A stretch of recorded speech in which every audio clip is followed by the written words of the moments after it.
Hey, how's it going everyone? Welcome to Art and Design. My name is Thorgir and today we're going to be creating our own color palette in Procreate. Let's get right into it.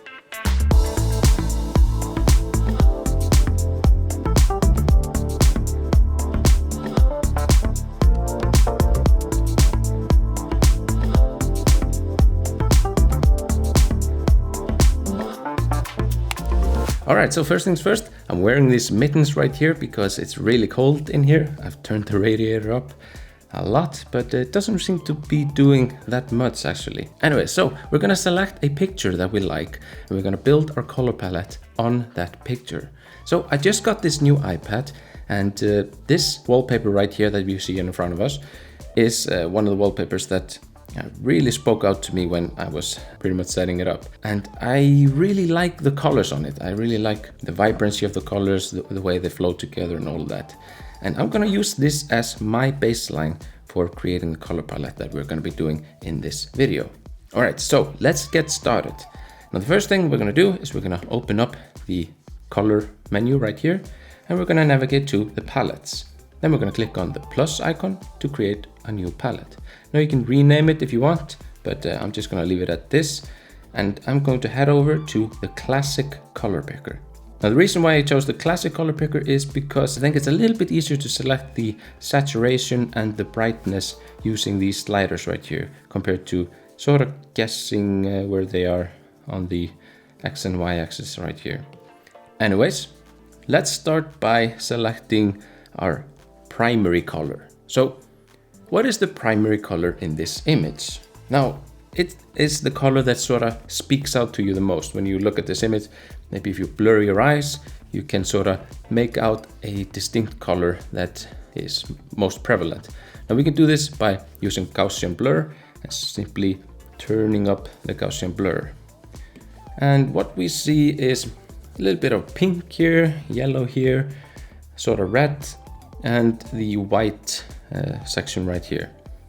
So I think I'm going to select the pink and maybe the red as the main colors because the red is sort of intertwined in the middle right here and seems to have a lot of say in this picture.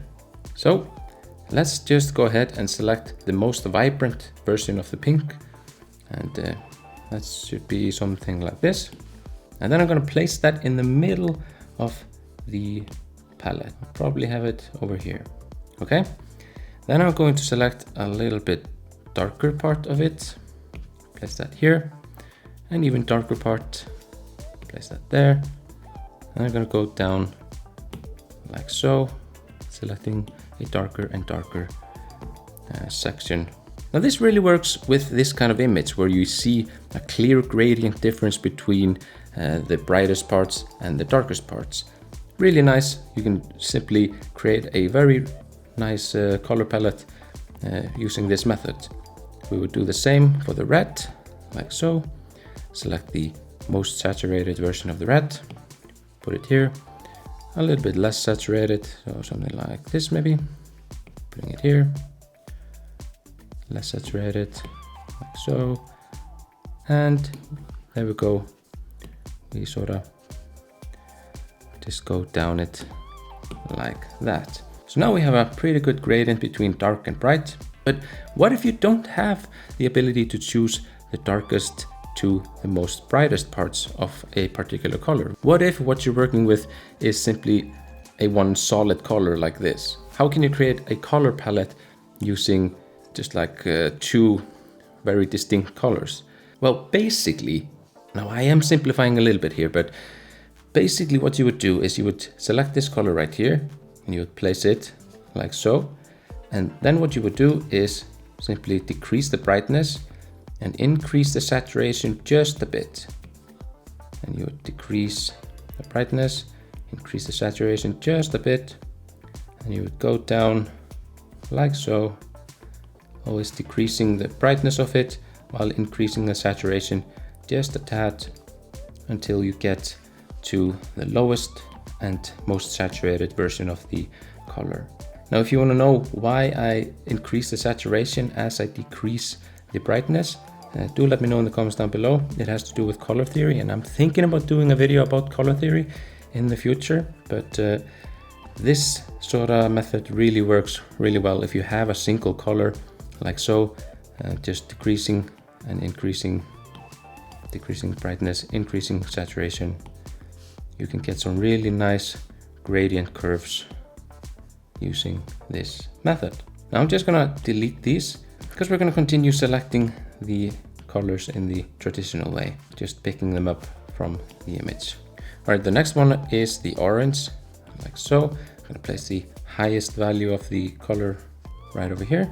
Then I'm gonna find a darker part of the orange. Sorry, that's yellow, it's not orange. Okay, there's a little bit too high of a jump between here. It's not really a gradient, it's very stark here. So I'm just gonna delete this one, and then I'm gonna choose this one. And I'm gonna make up the difference between these two here.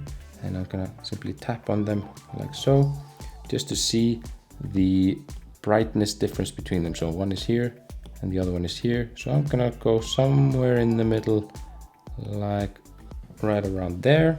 And I'm going to create a new one like so. Oh, I probably should have increased the saturation just a bit.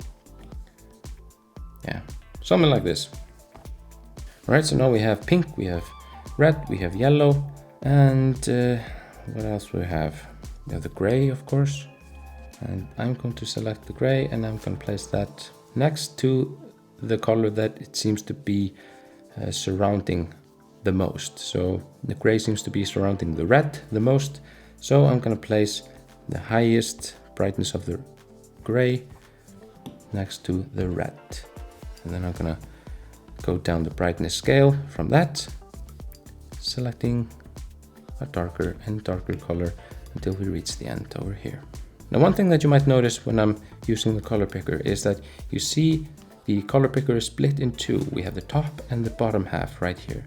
Now the top half indicates the color that you are hovering over. So that's this one right here. And the bottom half is the color that you have selected in the color menu. So we're trying to find a color that is a little bit darker than this one. So we slide over like so. And there we can see we have a color that is a little bit darker. Something like this. And then we can tap and put it there. Now we see that worked.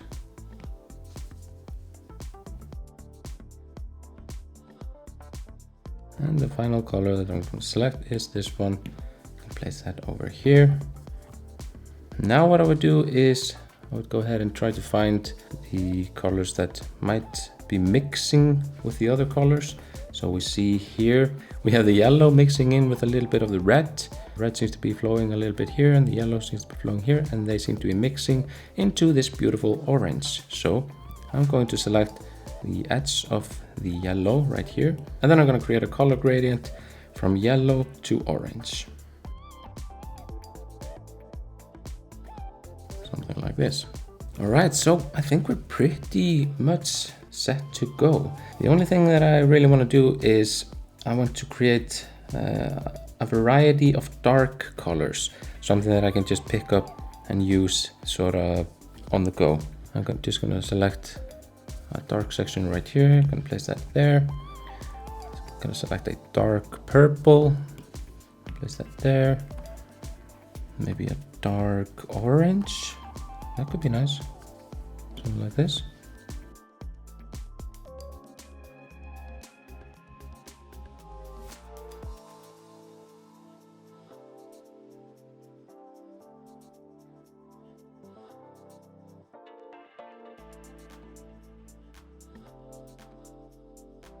So that is our rudimentary color palette. And now what we can do is we can start using these colors to create whatever we want.